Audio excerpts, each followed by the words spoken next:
用 Vision Story 克隆音色，随时重复使用。想在影片中使用自己的声音吗？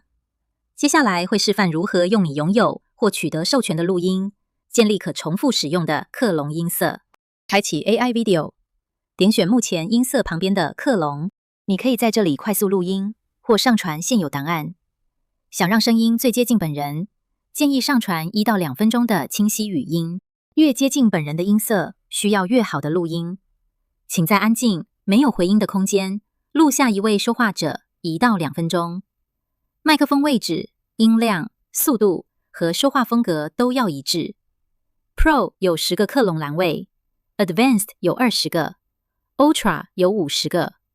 删除不用的音色就能释出栏位。这个教学使用为示范生成的清晰繁体中文样本。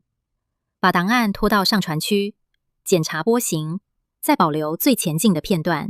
把音色命名为 Tutorial Voice， 连字号 ZHTW， 方便在音色库辨认语言。点选立即克隆。Vision Story 会自动侦测语言并分析声音。处理完成后，系统会自动把音色设定为繁体中文，不需要手动选择语言。使用前先试听，确定声音特征、口音、速度以及是否有不自然的杂音。早安，今天天气很好，阳光很……如果不够像，请换成更清晰、更一致的录音。这通常比单纯延长录音更有效。点选音色完成选取，输入简短文稿并试听结果。繁体中文克隆音色，现在可以用于支援的文稿。你好，这是我的繁体中文克隆音色。